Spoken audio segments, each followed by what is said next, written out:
The morning of June 19, 1944. 200 miles of empty ocean lie west of Saipan, and the sky above a Japanese first mobile fleet is the pale, cloudless blue that aviators pray for. On the flight deck of the carrier Taiho, a young pilot runs up his engine and waits for the signal to launch. He believes, as nearly every man in that fleet believed this morning, that he is flying toward the decisive battle his Navy has promised for 20 years. He believes the American carriers are about to burn. What he does not know, what none of them know, is that more than 100 miles to the east, inside a darkened steel room aboard an American flagship, a cluster of faint greenness has already begun to crawl across a glass screen. Those dots are him.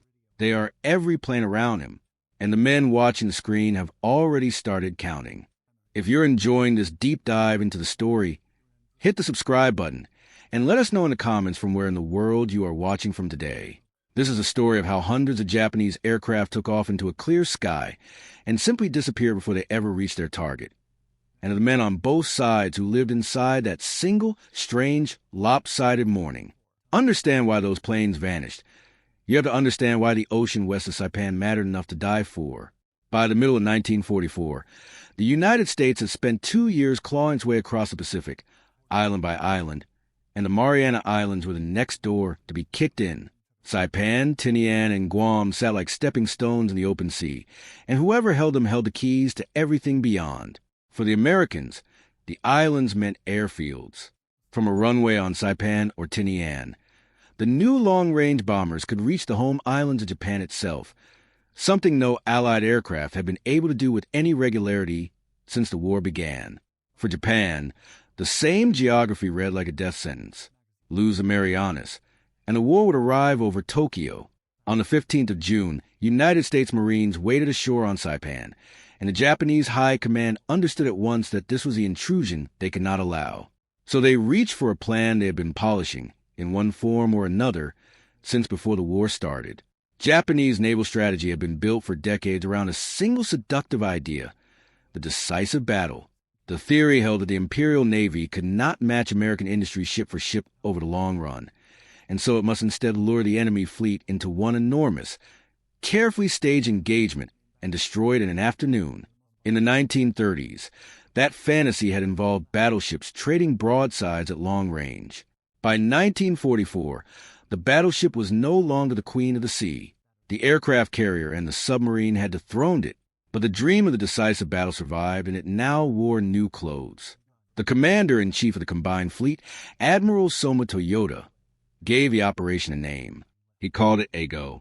The instrument of Eigo was the first mobile fleet, and was placed in the hands of Vice Admiral Jisubo Ozawa, 57 years old and widely regarded as one of the finest carrier minds Japan had. On paper, his force was formidable, the most powerful fleet the Empire would ever send to sea, larger by half than the Armada that had struck Pearl Harbor. He had 9 aircraft carriers. Among them was his flagship Taiho, brand new, built with an armored flight deck and torpedo protection that incorporated every painful lesson the Japanese had learned watching their carriers burn at Midway 2 years before. He had the veteran Shokaku and Zuikaku, ships that had launched the planes against Pearl Harbor. He had converted liners Hayo and Junyo, the light carriers Chitose, Chiyoda, and Zuho, and screening them all the 2 largest battleships ever built, Yamato and Musashi, each carrying guns of 18 inches. It was a fleet that looked, in the harbor and on the charts, like a war winner. Admiral Mato Magaki, commanding the battleships, confided his certainty to his diary. Could it be, he wrote, that they would fail to win with so mighty a force? No, he answered himself. It could not be, but the mightiness was a surface. Beneath it the fleet was sick in ways that no amount of steel could cure. The most serious wound was invisible and ran through the cockpits. 2 years of attrition had killed off the irreplaceable core of Japanese naval aviation, the veteran pilots who had ruled the Pacific sky in the war's first months. Their replacements were boys with a fraction of the training, rushed through abbreviated courses because there was neither the fuel nor the time to teach them more. Many had only a few dozen hours in the air. Some had never seen combat at all. They were being asked to fly the most demanding mission in naval warfare, a long-range strike against a defended fleet, on the strength of barely enough skill to take off and land. The Americans they were flying toward were the opposite in almost every respect. The naval aviators of the United States Fast Carrier Force had trained for as long as 2 years, drilled by combat veterans who passed down hard-won lessons, practicing the brutal art of carrier landings until it became instinct. They considered themselves an elite, and they had reason to. Among the thousands of young men aboard those ships was a torpedo bomber pilot named George Bush, flying off the light carrier San Jacinto, who would one day be president. And they flew a machine that had quietly rewritten the rules of the Pacific Air War. The Grumman Hellcat fighter was rugged, heavily armed with 650 caliber machine guns, fast in a dive, and built to absorb punishment. The Japanese Zero, once the most feared fighter in the sky, had been a marvel of lightness and agility, but had bought that agility by sacrificing armor and self-sealing fuel tanks. Against the Hellcat, the Zero's old advantages had curdled into fatal weaknesses. A single good burst could turn one into a torch. There was more rot inside the Japanese plan than just green pilots. To feed his thirsty ships, Ozawa had been forced to anchor his fleet at Taui Taui, far to south near the oil fields of Borneo, because the American submarine campaign had so strangled Japan's fuel supply that there was barely enough to operate close to home. Taui Taui sat under the eyes of American submarines, which reported the gathering of ships almost as soon as it happened. As Ozawa finally put to sea, those same submarines stalked him. They sank a destroyer and damaged a supply train. When he sent his own submarines ahead to scout the Americans, United States destroyers, reading their radio chatter, hunted them down. One American escort vessel alone destroyed half a dozen Japanese submarines in under 2 weeks. The fleet of the decisive battle was bleeding before it ever found the enemy. And then there was the deepest secret of all, one the Japanese never suspected. Back in March of 1944, Ozawa's predecessor as Commander-in-Chief, Admiral Manaichi Koga, had died when his aircraft went down in a storm. A second plane carrying his chief of staff and a briefcase of documents also crashed. The chief of staff survived and was captured, and the briefcase did not sink. Inside were the detailed defensive plans of the combined fleet. They fell into Allied hands and were translated. The Americans steaming toward the Marianas carried in their files a remarkably clear picture of how their enemy intended to fight. The man who would decide how to use all these advantages was Vice Admiral Raymond Spruance, commander of the United States Fifth Fleet, a quiet and famously unflappable officer who had helped win the miracle at Midway. Under him, commanding the carriers of Task Force 58, was Vice Admiral Mark Mitcher, a small, weathered aviator who wore a long-billed lobsterman's cap against the sun and who lived and breathed naval air power. And commanding the battle line was Vice Admiral Willis Lee, a veteran of the night surface brawls off Guadalcanal. Between them, they had 15 aircraft carriers against Ozawa's 9, 7 modern battleships against 5, and close to 900 aircraft against the roughly 430 on the Japanese carrier decks.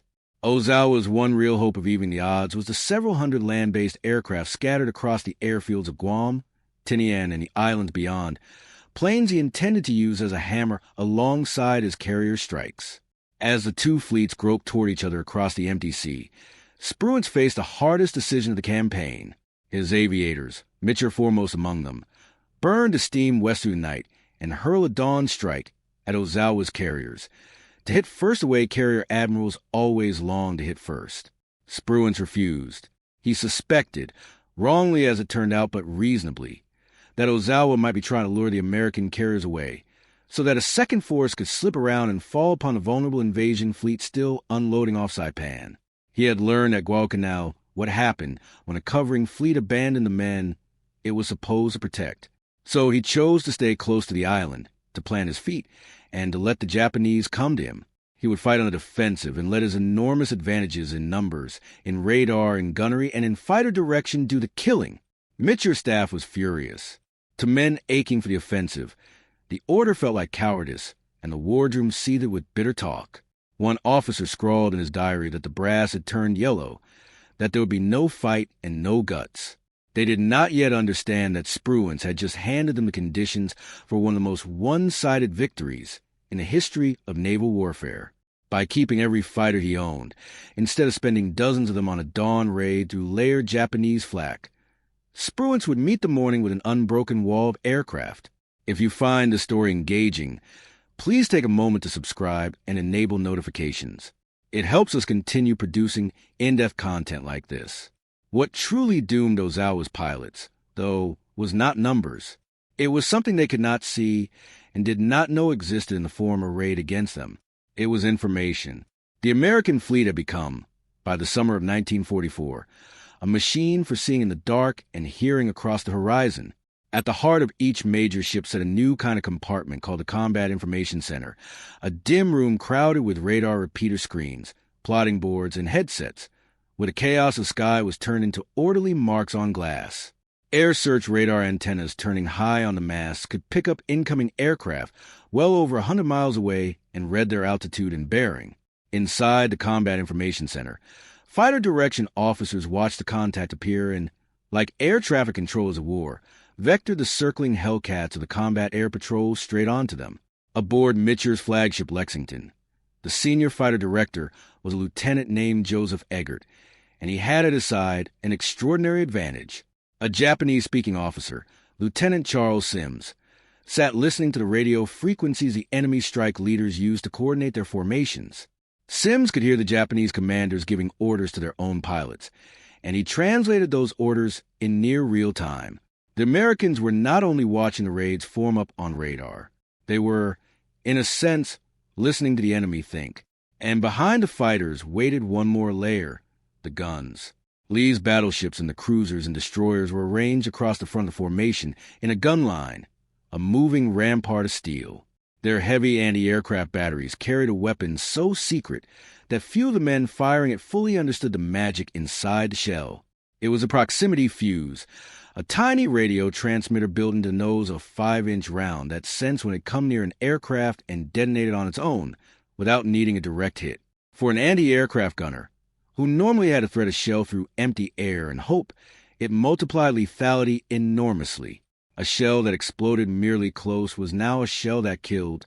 Layered together, the radar, the fighter direction, the Hellcats, and the proximity fuse gun line form a defense in depth that no green pilot in a lightly built aircraft had any realistic chance of penetrating.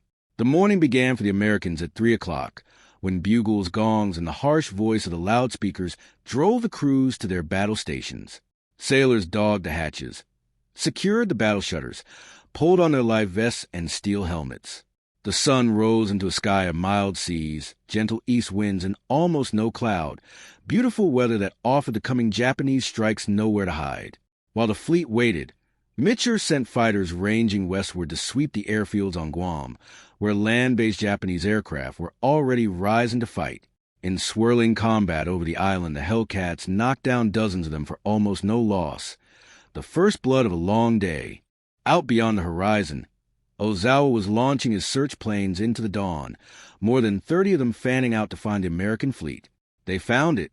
By 7:15, one of the scouts had radioed back the position of Mitcher's carriers. Now Ozawa knew where to strike, and he began to range his decks. He had divided his forces, pushing his light carriers and the great battleships forward as a van while keeping his heavier carriers behind. An intricate arrangement meant to draw American attention onto the decoys while the main strength delivered the killing blow. It was the same elegant choreography the Japanese had favored since Pearl Harbor. It assumed an enemy who could be surprised and confused. The enemy he faced that morning could be neither. At 8:30, from the decks of his van force, Ozawa launched the first wave. To the Japanese, it was the opening move of the decisive battle. To the Americans, when it appeared, it would simply be called Raid 1. 69 aircraft climbed into that flawless blue, Zeros configured to carry bombs, torpedo planes and fighters to escort them, and they turned east toward the ships they expected to catch unaware.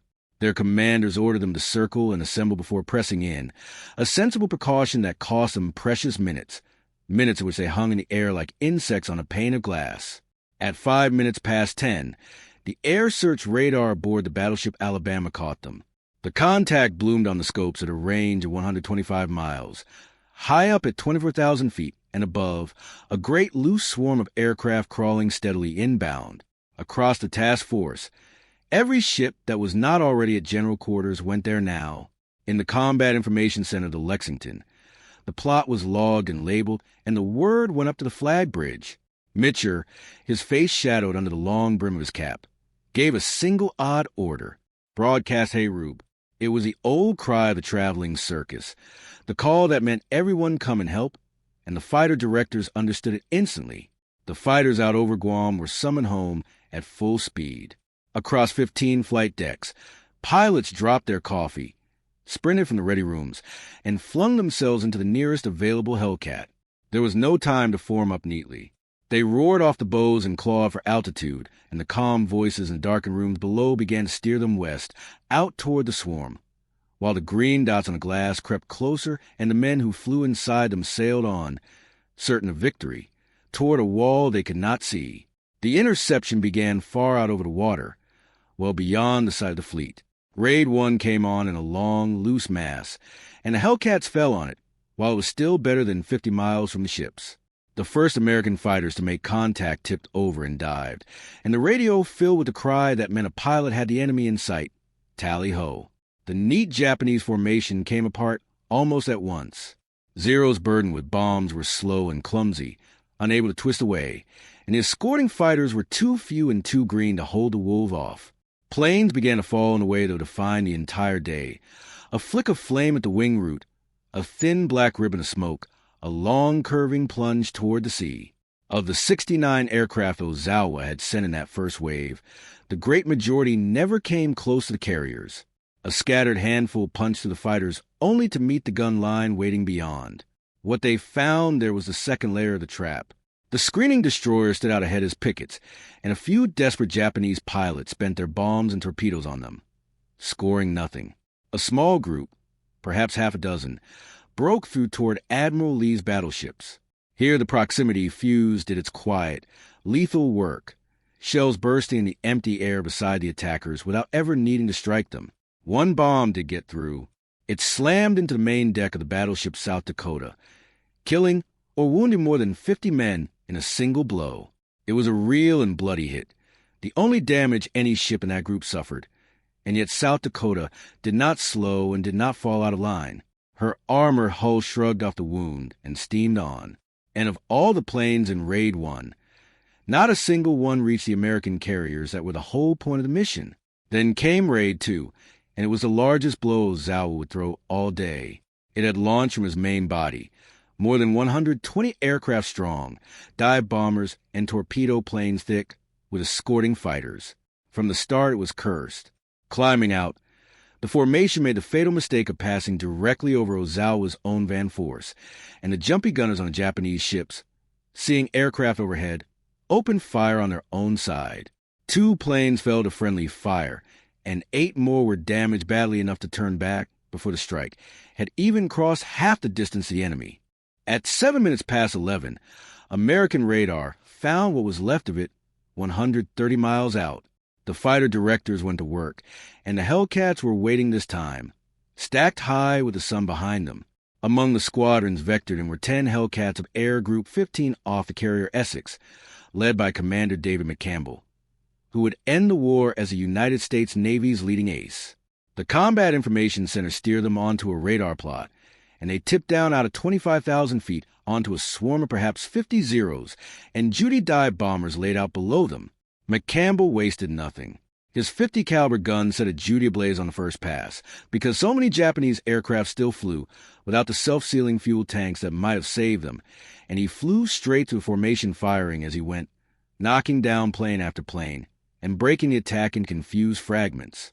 The most famous few minutes of the entire battle belonged to a lieutenant from East Chicago, Indiana, named Alex Vrashu, flying with Fighting Squadron 16 off Mitcher's flagship Lexington. Vrashu was already an experienced killer with 13 victories to his name, blessed with extraordinary eyesight and a hunter's instinct for the weak spot. That morning his luck seemed to run the wrong way. His engine threw a film of oil across his windshield, smearing his vision, and the trouble held him down at 20,000 feet while his squadron leader climbed away above him. His wingmen kept pointing frantically at his wings, and only later did Vrashu learn the man had been trying to warn him that his folding wings were not fully locked into place. Vectored outbound toward the incoming raid, told the enemy was 75 miles away, he pressed on into the haze. About 25 miles from the fleet, he spotted 3 enemy planes, and then Looking past them, a great mass of at least 50 aircraft streaming toward the American ships 2,000 feet below him. He remembered thinking that this could become the once-in-a-lifetime dream of every fighter pilot. The Japanese bombers had no fighter escort over them. Vracia dived in. He set the first Judy afire with a short burst and watched it fall trailing smoke. He pulled up and came in behind two more and turned both into flaming wrecks. The oil on his windshield forced him to work in close, almost dangerously close, to be sure of his aim, and that closeness only made his shooting more certain. He hit a fourth at the root of the wing, and it twisted crazily out of control. He caught a fifth as it began its bombing dive, and its engine came apart under his fire. The sixth ended in a single enormous explosion, so violent he had to yank his Hellcat aside to avoid the flying debris, and he guessed he had struck the plane's own bomb. He radioed the fleet, splash number 6, said there was one more ahead diving on a battleship, and added that he did not think would make it. The words were barely out before the last Judy flew into the curtain of anti-aircraft fire thrown up by the battleship and blew apart. In roughly 8 minutes, Vracia had destroyed 6 enemy aircraft. When he looked around the sky afterward, every plane still flying was American. That picture repeated itself across the whole front of the task force. At least 70 planes of Raid 2 were shot out of the air before they reached the ships. The few that broke threw themselves at the nearest targets and accomplished almost nothing. A near miss here, a bomb in the water there, against the carriers Wasp and Bunker Hill, while the gun line tore at them. Of the more than 120 aircraft that had set out in that second wave, only about 20 ever returned to their carriers. A war correspondent watching from the deck of a cruiser wrote that the American pilots seemed almost to be playing some fast and dangerous sporting game rather than fighting a battle, landing to refuel and rearm and rushing back into the sky for more. Ozawa launched 2 more raids that day, the 3rd and the 4th, and if anything they fared worse. The 3rd wave largely failed to find the American fleet at all, wandering the empty sky, and only a fraction even made contact before turning for home. The 4th and final wave, the largest in numbers, scattered badly. Many of its planes, lost and low on fuel, made for the airfields on Guam and Rota to land. The Americans were watching those fields too. Hellcats caught the Japanese aircraft as they circled to come down at Oro Field on Guam, slow and heavy and helpless in the landing pattern, and butchered them in the air and on the runway. The planes that had taken off that morning believing they were the spearhead of the decisive battle came down as wreckage on their own diversion fields. By the end of the day, a pilot back aboard the Lexington said the thing that gave the battle its name. It had been, he remarked in the debriefing, just like an old-time turkey shoot back home. The phrase spread to the fleet within hours, the Great Marianas Turkey Shoot, and it has stuck for 80 years because nothing else quite captures the arithmetic of it. The men who flew the Hellcats and worked the guns understood that they had not so much fought a battle as administered a slaughter. Of the hundreds of aircraft Japan flung at Task Force 58 on the 19th of June, only about 20 ever broke through far enough to even see Mitcher's ships. The rest had vanished, exactly as the title of this story promises, swallowed by an enemy that saw them coming 100 miles away, listened to their orders, and stacked its fighters in the sun above their heads. While the carrier planes were dying in the air, Ozawa's fleet was being gutted beneath the waves. Here lies one of the cruelest ironies of the whole day. The carrier the Japanese trusted most, the brand-new Taiho with her armored deck and her lessons learned from Midway, was the first to die, and she was not killed by aircraft at all. Just after 9 o'clock that morning, as she was launching her own planes, the American submarine Albacore put a torpedo into her. A young Japanese pilot named Seikyo Komatsu, having only just left the deck, saw the wakes of the torpedo streaking toward his ship and deliberately dived his aircraft into one of them, sacrificing himself to destroy it. His courage brought nothing in the end. Another torpedo struck home. The damage at first looked almost trivial, a single hit on a great new ship built to take far worse. But the blow had ruptured fuel lines, and an inexperienced damage control officer, trying to clear the volatile fumes, ordered the ventilation system run at full power. Instead of clearing the gas, the ventilation spread it through the entire ship. Hours later, a single spark touched it off. Taiho was torn apart by a catastrophic explosion and sank that afternoon, taking most of her crew with her. Ozawa was forced to transfer his flag, and the proudest ship in his fleet was gone before she had landed a single returning plane. She was not alone. Around midday, a second American submarine, the Kavala, found the carrier Shokaku, one of the veterans of Pearl Harbor, and struck her with 3 torpedoes. Fires raged through her, reached her bomb and fuel stores, and she too blew up and went down. In the space of a few hours, 2 of Japan's finest carriers had been destroyed by submarines, while their air groups were being annihilated overhead. The first mobile fleet had been bled white and had achieved, in exchange, almost nothing. The killing was not quite finished. Through the night and into the next day, the 20th of June, the Japanese turned west and ran, regrouping and refueling as they went, while Mitcher's scout planes hunted for them across hundreds of miles of ocean. Late in the afternoon, the search finally paid off. The enemy fleet was found, but it lay at the very edge of the Hellcats and bombers' reach, close to 275 miles away, so far that the American aircraft would have to fly out, attack, and return in darkness, with many of them certain to run dry of fuel before they could find their carriers again. Mitcher knew all of this. He weighed the lives of his aviators against the chance to finish the enemy carrier fleet, and he chose to launch. More than 200 planes roared off the decks into the lowering sun. They found Ozawa and struck hard, sinking the light carrier Hyo and 2 of the precious oilers and damaging other ships, including the old Pearl Harbor veteran Zuikaku, though she survived. Then they turned for home in the dark, scattered across the sky, fuel gauges falling toward empty. What happened next became one of the most human and most remembered moments of the Pacific War. As the exhausted pilots groped through blackness for their ships, unable to find them, Mitcher made a decision that violated every rule of wartime caution. He ordered the fleet to turn on the lights. Searchlights stabbed straight up into the night. Star shells burst overhead. Destroyers fired flares, and ships switched on their deck lights, every glowing point a beacon, and every beacon a target for any lurking submarine. One pilot said the fleet below him suddenly looked like a great city at night. Another said it looked like Coney Island on the 4th of July. The gamble worked. Planes came down wherever they could, many ditching the sea or crashing onto decks as their engines died. But the light had guided them home. Of the planes launched in that twilight strike, a large number were lost, close to 80, almost all of them to fuel exhaustion and the darkness rather than enemy fire. Yet through the long night, the destroyers combed the water for downed crews, and most of the men who had gone into the sea, around 160 of them, were pulled out alive. When the accounting was done, the scale of what happened on those 2 days came clear. Japan had lost 3 aircraft carriers, the Taiho, the Shokaku, and the Hyo, and somewhere in the neighborhood of 400 to 450 aircraft, roughly 3/4 of the carrier air strength she had brought to the battle, along with hundreds of irreplaceable aircrew. The United States had lost about 120 aircraft over the 2 days, the majority of them to fuel and night landings rather than to the enemy, and a comparatively small number of men. The proud instrument of the decisive battle had been broken so completely that it would never fight as a carrier force again. The Japanese flat tops that survived would sail to their final battle a few months later, off the Philippines at Leyte Gulf, with their flight decks nearly empty, used not as weapons but as bait, decoys to lure the American fleet away, precisely because they had no air groups left to fly. The skill and the experience that Japan had spent a generation building had burned away over the Philippine Sea in a single morning. The victory did not silence every argument.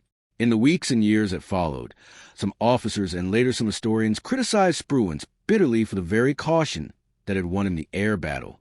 By refusing to charge west on the night of the 18th and strike Ozawa's carriers at dawn, the argument went he had let the bulk of the Japanese fleet escape to fight another day, and the chance to annihilate it outright had slipped away into the darkness of the 20th. Mitcher's aviators never entirely forgave him for it, yet the defenders of his decision pointed to what actually happened. By keeping his fighters at home and his fleet planted in front of the invasion beaches, Spruance had met the Japanese strikes with his full strength intact, and the result was the most lopsided carrier air battle ever fought. He had protected the Marines on Saipan, which had been his orders and his purpose, and he had shattered Japanese naval aviation in the bargain. The debate over whether he should have reached for an even larger victory has never fully ended, and it is, in its way, a measure of how complete the victory he did win actually was.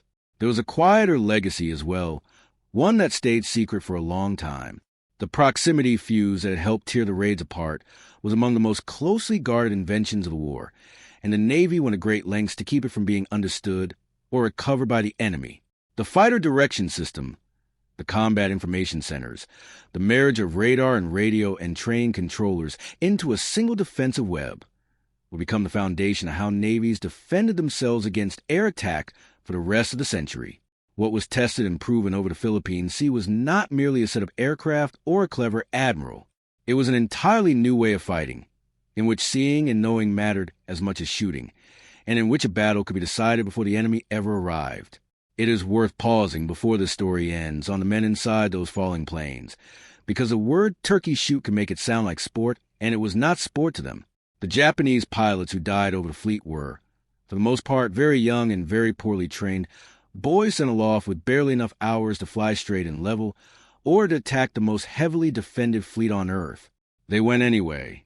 They believed, as the pilot on the deck of the Taiho believed at dawn, that they were the edge of a victory their country desperately needed. The tragedy of the Marianas Turkey shoot is not only that they were destroyed, but that they were destroyed so easily and so completely, fed into a machine they could not see and could not understand. Their courage spent against radar waves and radio intercepts and the cold arithmetic of an enemy who had simply learned to fight a better war.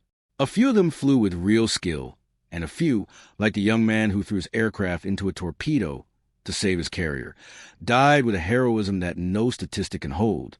And so the title of this account turns out to be the plain truth, told straight. Japanese bombers did vanish before they ever reached the United States fleet by the hundreds in a single clear-skied morning. They vanished not into some mystery of weather or navigation, but into the working of an invisible web that the Americans had spent the war learning to weave. Radar saw them pass the horizon. A man who spoke their language listened to their commanders. Fighter directors in darkened rooms guided the Hellcats onto them like a hand closing over moths. And behind the fighters waited a wall of steel and the secret fuse that did not even need to touch them to kill. The decisive battle that Japan had dreamed of for 20 years arrived at last, and it was decisive in the opposite direction from everything they had imagined. Look back to the image that began this story. The young pilot running up his engine in the dawn light on the deck of the Taiho. Certain the American carriers were about to burn, while 100 miles away the dots that were his death crept across a sheet of glass. He never saw the fleet. He never had a chance to. By the time the morning was over, the question of who held the sky over the Pacific had been answered for good, and it had been answered before most of his comrades ever laid eyes on the enemy at all. History keeps more than numbers, and the morning over the Philippine Sea left behind men whose lives ran on long after the smoke cleared, on both sides of the gun sight.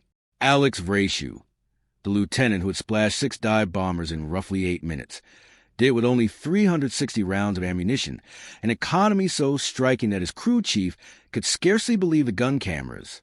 There exists a famous photograph of him on the deck of the Lexington in the days that followed, grinning, holding up 6 fingers, a young man of 25 who had become, for a time, the leading fighter ace in the United States Navy. He had been recommended for the Medal of Honor for a string of remarkable missions at June, though for reasons never fully explained, a recommendation narrowed to a single day, and he received the Navy Cross instead.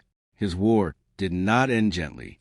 In December 1944, flying over the Philippines, he was knocked out of the sky by anti-aircraft fire and came down behind enemy lines. He parachuted into occupied territory and spent 5 weeks fighting alongside Filipino guerrillas before walking back to friendly lines with a captured Japanese sword and a beard. Because he had been on the ground among the resistance, regulations would not let him return to combat. He finished the war as a test pilot, flying the newest fighters the Navy could build, and he lived into his 90s, dying in 2015, one of the last living links to that strange, clear morning. The commander who led the Essex Hellcats down out of the sun, David McCampbell, had begun the 19th of June with a couple of victories to his name and ended the day with several more, an ace in a day and then some. He was only getting started. By the war's end, he had 34 confirmed aerial victories, more than any other naval aviator in American history, the top ace of the Hellcat and the highest-scoring American flyer to survive the war. A few months after the Turkey shoot, on a single mission over Leyte Gulf, he and his wingmen attacked a formation of some 60 enemy aircraft, and McCampbell alone shot down 9 of them, an American record for one sortie that has never been broken. For that, and for his leadership, he received the Medal of Honor. He had walked into the Marianas battle as a skilled professional and walked out of the war as a legend. For the young men on the other side, there were almost no such stories, because almost none of them survived to tell one. The boys who had climbed into their cockpits at dawn certain that they were the spear point of the decisive battle were, in their hundreds, simply gone by nightfall, swept out of the sky before they could close with the ships they had been sent to destroy. The fleet they flew from never recovered. Stripped of its air groups and most of its trained crews, the surviving Japanese carrier force had become a body without a nervous system. When those ships sailed into their final battle off the Philippines that October, they went not as a striking arm but as bait, deliberately offered up as decoys to lure the American fleet north, precisely because they had no aircraft left to make them dangerous in any other way. The last of the great carriers that had launched the planes against Pearl Harbor went to the bottom there, off Cape Engano, with empty flight decks. The generation of naval airmen that Japan had spent the 1930s building had burned away in a single summer, and there was no time and no fuel left to build another. The machine that had done so much of the killing went on to dominate the rest of the Pacific War. The Hellcat would end the conflict credited with more aerial victories than any other American carrier fighter, the workhorse that finally and permanently wrested control of the sky from the Zero that had once terrified Allied pilots. But the deeper lesson of the Marianas was never really about a single aircraft. It was about the quiet revolution that had taken place inside those darkened steel rooms below the flight decks. The marriage of radar, radio intelligence, and trained fighter directors into a single system of seeing and deciding had changed naval warfare more than any new gun or engine. The proximity fuse, guarded as one of the war's tightest secrets, would help shield ships and cities from air attack for the rest of the conflict and shape air defense for decades after. What was proven over the Philippine Sea was that a battle could be won in the moments before the enemy arrived, by knowing where he was, what he intended, and exactly when he would come. Today, the evidence sits in museums and archives. There are Hellcats preserved under bright lights, their folding wings spread, looking far too small to have done what they did. There are the gun camera reels, the action reports, the diaries, and the photograph of a grinning young man holding up 6 fingers. There's the cold ledger of the numbers, 3 Japanese carriers, and the better part of 500 aircraft against barely a scratch on the American fleet. And underneath all of it, there's a harder thing to hold in the mind, the truth that the men who vanished that morning were not abstractions. They were frightened, hopeful, badly trained young men who flew straight and true toward a target they believed they could destroy, and who were erased by an enemy they never saw, by waves and signals and bursting steel, before they could even understand what was happening to them. That is the real answer to the question this story began with. The Japanese bombers vanished before they reached the United States fleet because the Americans had learned, faster and more completely than their enemy, how to fight a war in which information was a weapon as deadly as any bomb. The decisive battle came, and it decided everything, and the men who were supposed to win it never got close enough to try. Thank you for watching. For more detailed historical breakdowns, check out the other videos on your screen now, and don't forget to subscribe.